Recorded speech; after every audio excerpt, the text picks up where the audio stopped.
Bom dia, galera. Bom dia. Bom dia, Tudo bem? Tudo bom. beleza? Nós vamos fazer a aula nova, Geografia 2, tá?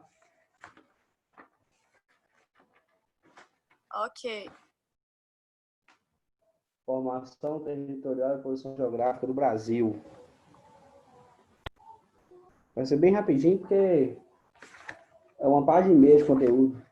Não, duas páginas de conteúdo do livro. A aula. Enfim, deixa eu compartilhar aqui um esqueminha para vocês. Cadê?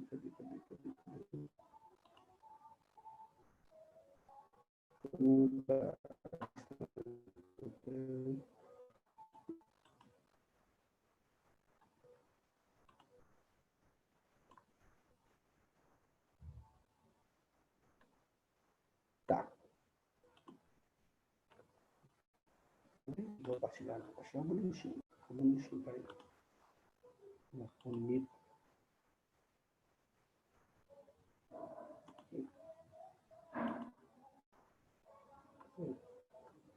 Compartilhou aí?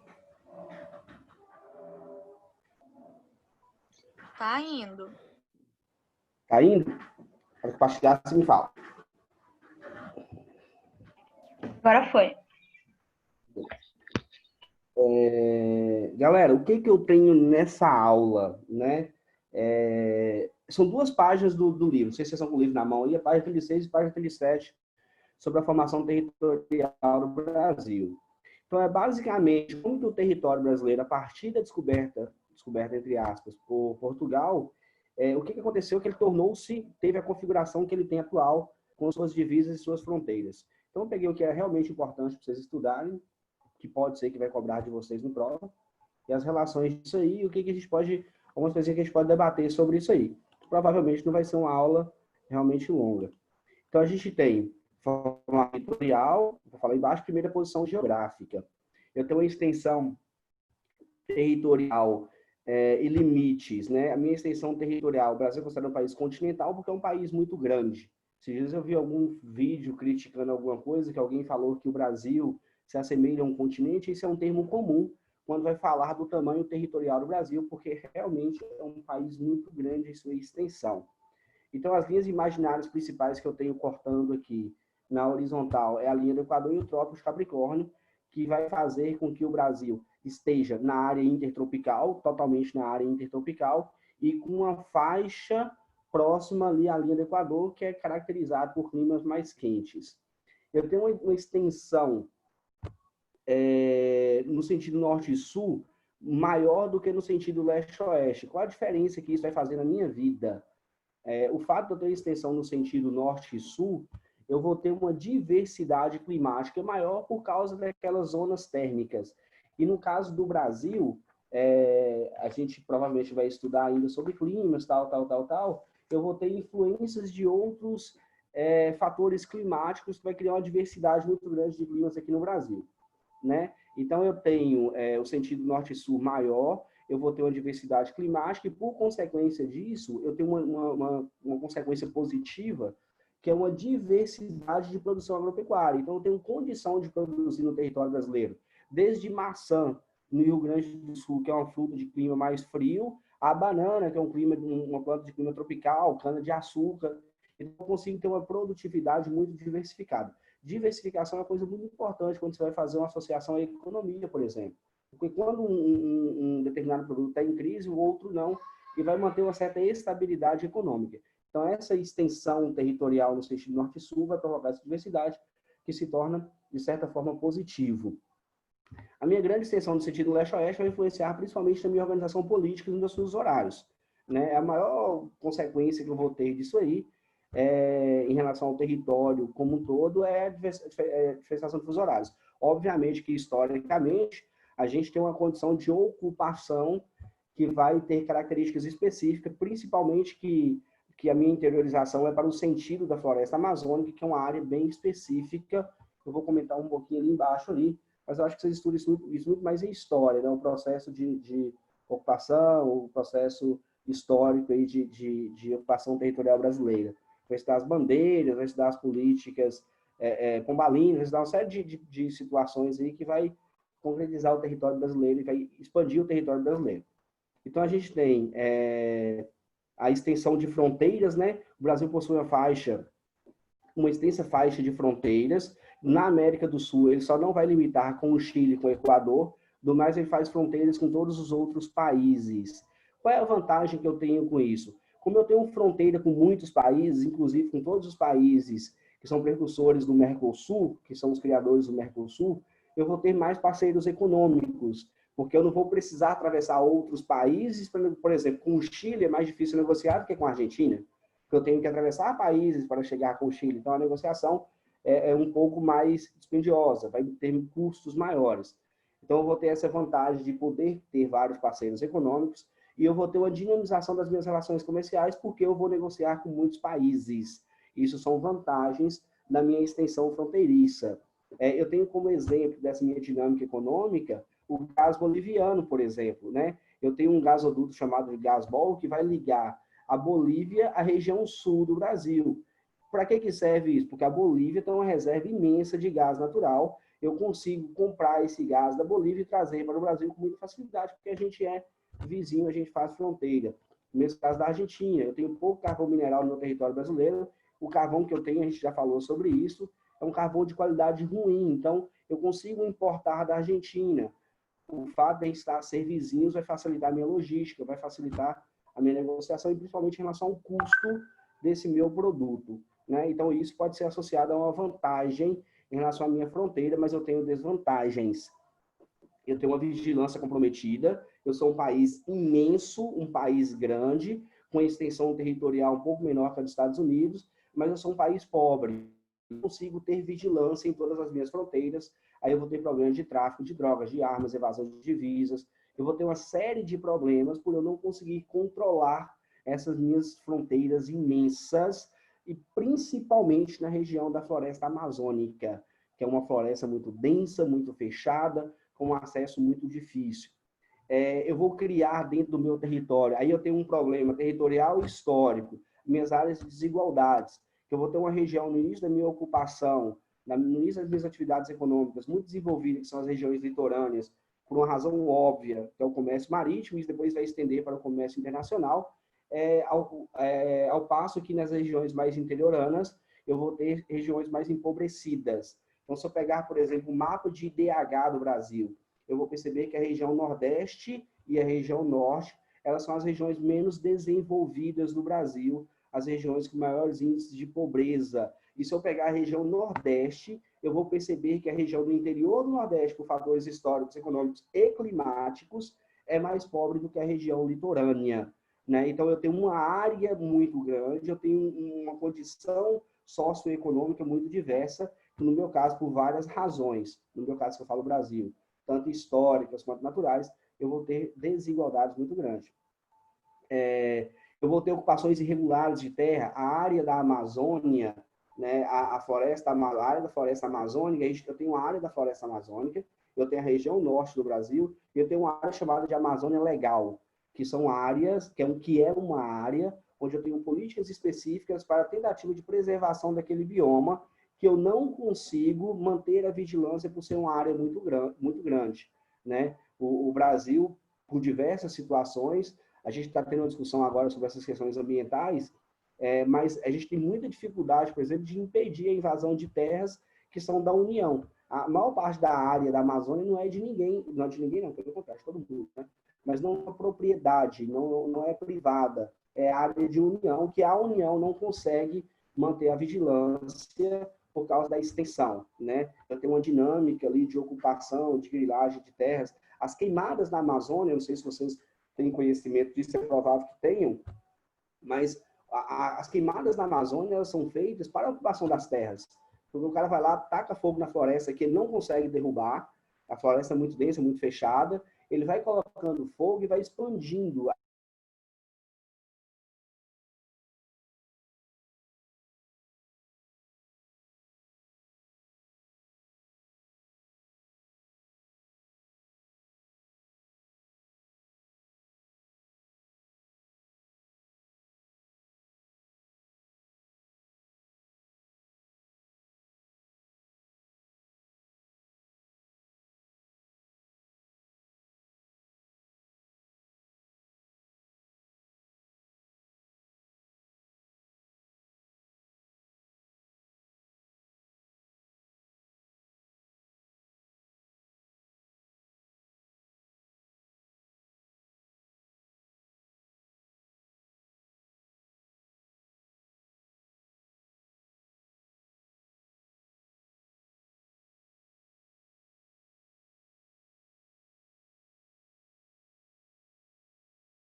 Eu sou desativado, eu sou louco. Voltei, pessoal? Show. Deixa eu compartilhar de novo aqui. Eu parei em qual parte?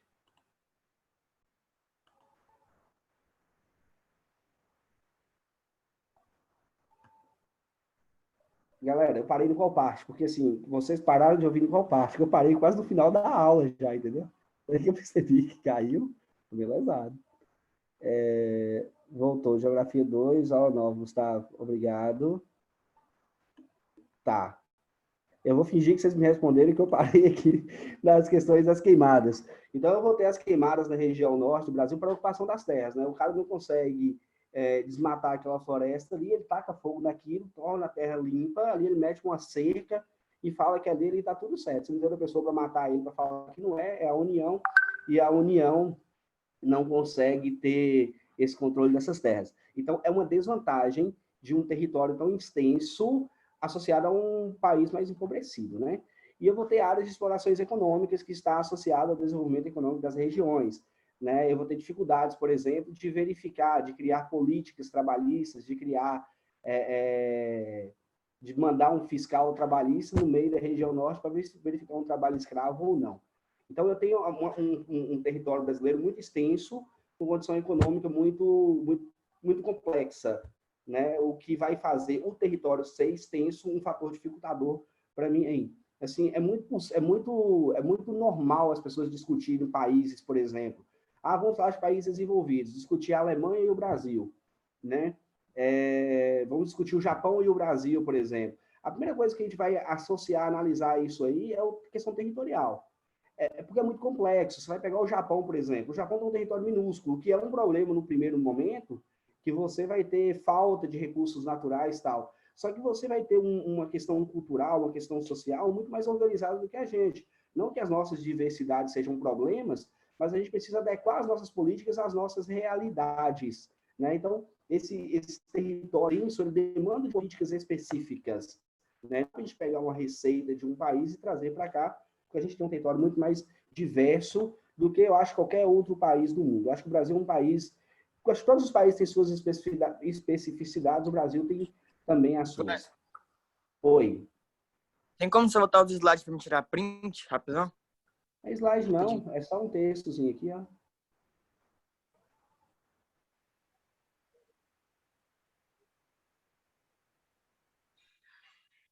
Aí.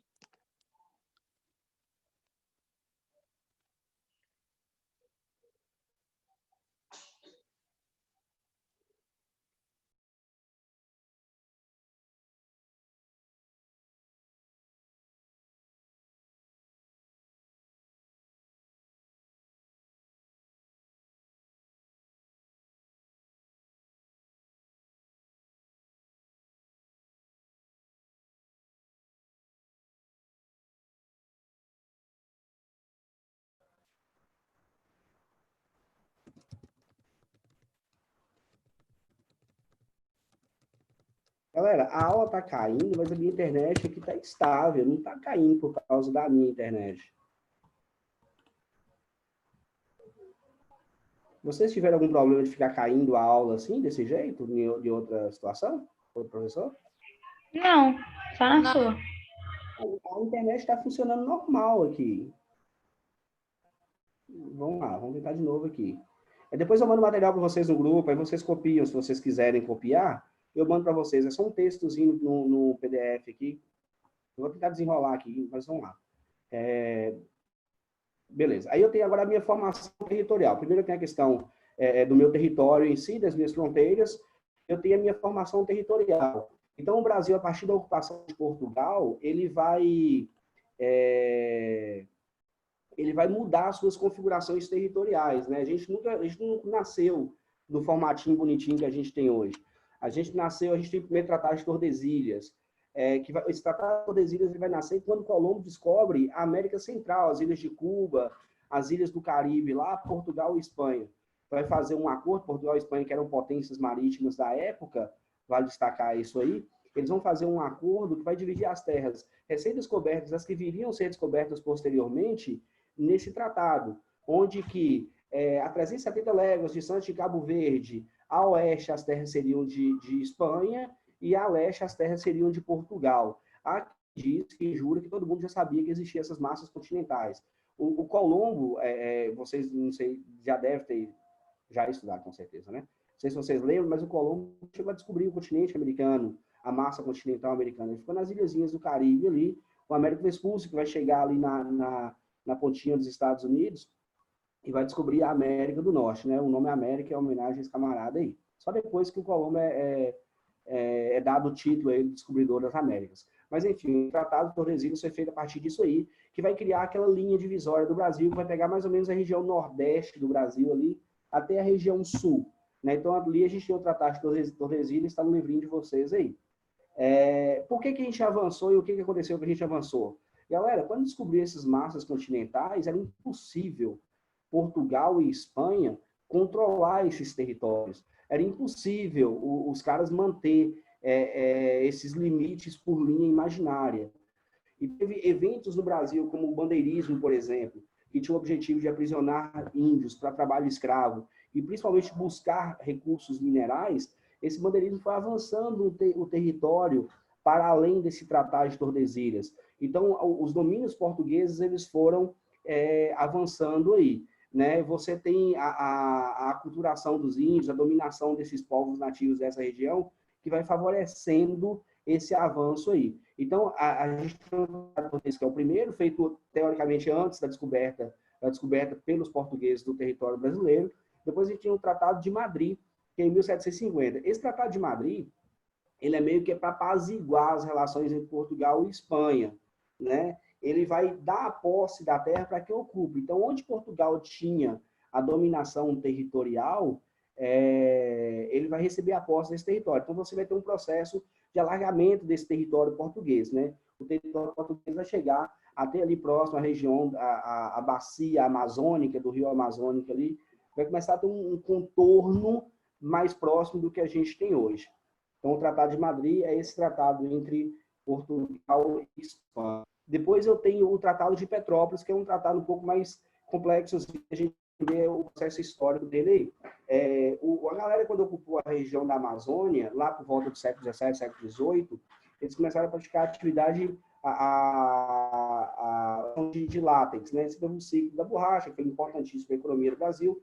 E você tem lá no Nordeste um problema de seca, né? Na região do Nordeste, ali, nos anos de 1800, no século XIX, você vai ter problemas de secas muito intensas, mais ou menos no final desse século.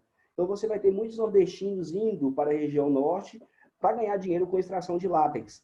Né? E esses nordestinos acabam ocupando um território que era da Bolívia, um território boliviano. Então, o Barão de Rio Branco ele vai fazer um acordo com o governo boliviano, vai pagar um dinheiro para esses caras por causa desse território e vai permitir que a Bolívia construa, vai garantir a construção daquela ferrovia Madeira-Mamoré. Teve até um seriado na Globo um tempo atrás, bem interessante sobre isso aí.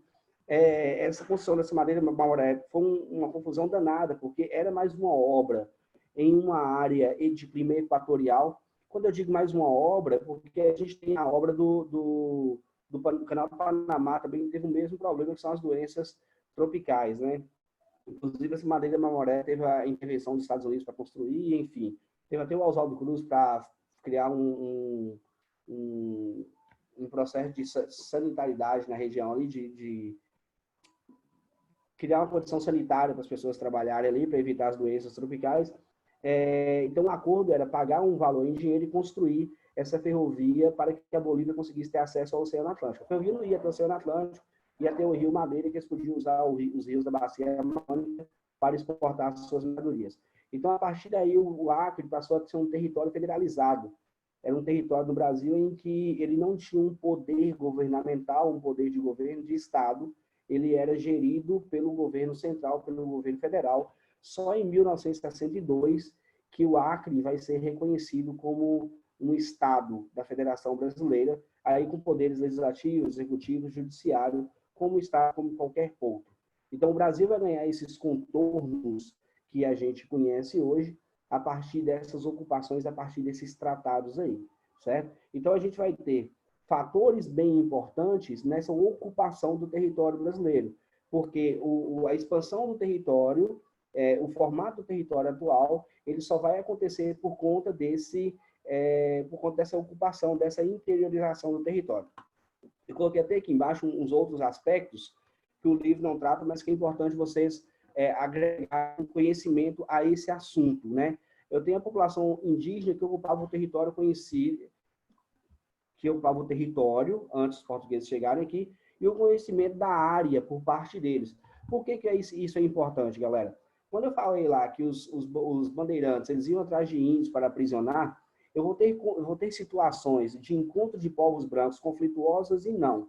Né? Vocês vão estudar em história vários conflitos aí. Eu tenho um conflito a Tamoios, no Rio de Janeiro, em Guanabara, que vai ser uma situação conflituosa, mas eu vou ter relações de encontro de índios com brancos, de povos indígenas com povos brancos, sem conflitos. E essas relações vai contribuir para que os portugueses consigam adentrar para dentro do território. Porque se vocês imaginam, passando da região centro-oeste que a gente conhece hoje, na região do Cerrado, chegando na Mata Atlântica, Floresta Amazônica, que certamente era muito mais a faixa de entrada, muito mais densa do que a gente conhece hoje, que sofreu com o desmatamento, os portugueses não iam conseguir adentrar aquilo ali com tanta facilidade. Então, os povos indígenas que já conheciam aquela região, que estudos falam que eles subiram da parte sul da floresta, né, da parte meridional da floresta, e foram criando comunidades indígenas ribeirinhas, então esse povo indígena já tinha um conhecimento daquela área, daquele território. Então, os portugueses usaram desses conhecimentos desses povos indígenas para ocupar aquela região, né? Então, essa extensão territorial, essa penetração no território, principalmente na área da Amazônia, você vai ter um processo de interação ali entre os povos que ocuparam e os povos indígenas, e vocês não podem deixar de pensar nisso e associar isso, né? Porque não dá para você imaginar que os portugueses chegaram, mesmo 200 anos depois, já tinha muito tempo, já estavam estabelecidos e tal, mas a ocupação do território era muito na faixa litorânea, né? Até o século XVI, XVII, até o próprio século XVIII, você tem uma faixa de interiorização um pouco maior, mas a ocupação, a concentração populacional é muito na região litorânea.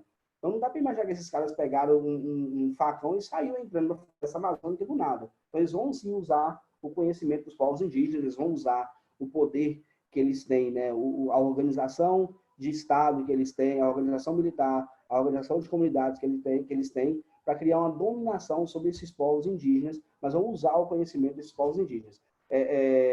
Quando a gente fala que vai usar o conhecimento dos povos indígenas, parece que os povos indígenas, em algum momento, se colocarem em superioridade aos povos brancos, isso nunca vai acontecer. Eles vão usar o conhecimento dos povos indígenas para conhecer o território e dominar os povos indígenas. Isso é fato, isso não vai deixar de acontecer. Vocês vão perceber isso, por exemplo, quando vai falar da política pombalinha, por exemplo, de criar os núcleos urbanos com índio ocupando, aquilo tudo ali vai ser sempre para manter a dominação do povo indígena. Eles não vão permitir que eles mantenham a cultura deles, né, viva. Eles sempre vão criar um processo de aculturação para dominar eles. Mas o conhecimento deles é importante para a ocupação territorial. Isso é um ponto. A outra coisa que eu não vi no livro, que eu acho interessante a gente comentar, é sobre a área de território marinho, né? Porque você tem uma faixa litorânea, a faixa de mar, de praia, que faz parte do território brasileiro, mas você tem uma faixa também do oceano que faz parte do território brasileiro. Né? E como que isso é medido e para que isso serve, qual a vantagem disso? Né? Eu tenho, por exemplo, uma das maiores riquezas minerais que o Brasil é o petróleo, que a maior quantidade está depositada no oceano, na nossa camada de pré-sal. Né? Então, eu tenho, por determinação da Organização das Nações Unidas, uma faixa de exploração do meu território marítimo. Né? No caso do Brasil, eu tenho uma faixa de 370 quilômetros de distância, além das ilhas. Então, eu tenho uma faixa litorânea, e da onde que eu tenho as ilhas de Trindade, o Arquipélago de Fernando de Noronha, por exemplo, eu tenho um raio de 370 quilômetros de exploração, o que vai garantir para mim as riquezas daquele território. Né? O Brasil vai ter a soberania sobre aquelas riquezas ali. Uma empresa privada descobre petróleo aqui vai ter que pagar royalties para os estados brasileiros. É muito legal isso aí, porque foi um tema de discussão bem profundo sobre a partilha dos royalties do pré-sal. Né? Isso foi um tema de muita discussão no Brasil, a partir do momento que descobriu os depósitos de petróleo no pré-sal brasileiro. Porque qual era a questão? Vai ser de quem esse dinheiro? esse dinheiro vai ser dividido entre todos os estados ou vai ser dividido entre os estados costeiros, né? A gente tem por decisão uma parte maior para os estados costeiros e uma outra parte diluída para todo o território brasileiro. E uma coisa mais legal ainda disso tudo é o seguinte, você tem os territórios costeiros, eu não sei se vocês têm um mapa, tem um mapinha no Brasil na página 36, dá uma analisada para vocês como que Piauí e Paraná, eles conseguiram se ferrar nessa divisão territorial, nessa divisão de royalties aí. Porque a divisão de royalties é proporcional ao tamanho da costa do estado, né? Por uma questão de impacto socioeconômico, ambiental, tal. Então, o Paraná, por exemplo, tanto o Paraná quanto o Piauí, eles têm um território largo, aí quando chega na faixa litorânea, eles ficam uma faixa litorânea pequenininha, o que vai fazer com que eles recebam uma parcela de royalties bem menor do que os outros estados. Então, o Espírito Santo, por exemplo, é um estado estreitinho, mas com uma costa muito grande, a gente recebe muito dinheiro de royalties, uma parte por causa disso. Então, isso aí é uma coisa que vocês precisam saber, essa questão dessa faixa de exploração exclusiva, é chamada de zona econômica exclusiva, que é uma área de soberania do território brasileiro. A gente tem uma possibilidade de estender essa nossa zona econômica exclusiva, desde que tenha uma boa justificativa mediante a comunidade internacional, e o Brasil está buscando estender essa nossa costa litorânea, baseada em quê? Baseada na nossa plataforma continental. Eu não quis pegar a imagem para não ficar muita coisa, mas a gente tem um desenho de plataforma continental, onde que a gente tem o nosso continente e aí tem um oceano, né? Então, a plataforma, ela abaixa um pouco, tem a água oceânica, e lá na frente ela vai se diferenciar da plataforma oceânica, que a gente está falando da placa tectônica mesmo, da nossa plataforma acima da astenosfera aqui. Então, eu tenho uma plataforma continental muito maior do que a minha faixa econômica exclusiva, e o Brasil tenta esse reconhecimento de soberania dessa área maior do território marítimo. E uma outra questão que a gente tem é uma faixa que é chamada de área de salvamento, porque nem tudo é flores nesse jogo, né? Eu tenho uma área no meu oceano, que vai se estender a 450 quilômetros, de obrigação de salvamento da costa brasileira. Por exemplo, um navio está se ferrando a 350 quilômetros da costa brasileira, o Brasil tem a obrigação de ir lá e prestar socorro a esse navio, que é chamado de área de salvamento. Todos os países costeiros têm essas obrigações marítimas aí. A gente tem um equilíbrio, né, entre as vantagens e as nossas obrigações. Bacana? Então, sobre o território brasileiro, se vocês tiverem alguma dúvida, é só vocês perguntarem, se não, é só fazer as atividades aí, que está bem tranquilo. É um conteúdo menorzinho um pouquinho. Na próxima aula, que eu vou seguir as aulas, Geografia 1 e Geografia 2, a gente vai continuar falando da nossa formação, só que agora não mais da formação territorial, da formação espacial, né? Quando eu falo formação espacial, aí eu já tenho os meus aspectos culturais, eu tenho os meus aspectos econômicos na organização desse território que eu tenho, né? Aí eu já tenho um incremento de uma população e de uma economia dentro de uma organização aí. Vamos, galerinha? Vocês têm alguma dúvida? Todo mundo com fome? Todo mundo com vontade de almoçar? Tá de boa? Sim. Tá tranquilo? Essa aula é uma aula pequena. Eu não consegui achar mais coisas para falar para vocês, além do que eu procurei aqui, sobre esse tema específico, né? Se vocês quiserem, eu posso mandar esse material para vocês anotarem. É um tema Eu agradeço. É um tema que ele vai confrontar muito com as questões históricas aí. Eu acho que provavelmente vocês devem estudar esses temas em história também, entendeu? Mas tá aqui, a gente está aqui para estudar, né? Enfim. Você tem alguma dúvida? Posso encerrar a aula? Tá tranquilo?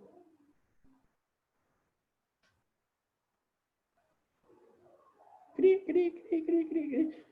Galera, só uma observação. Não sei se vocês repararam, lá na aula anterior, eu corrigi a atividade da outra aula e nessa eu não corrigi.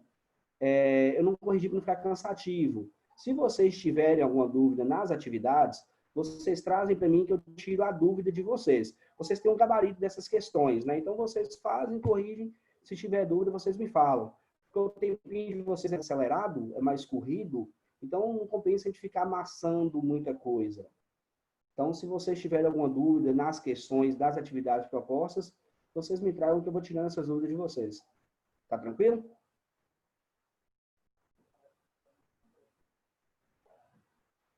Ok. Tá tudo certo.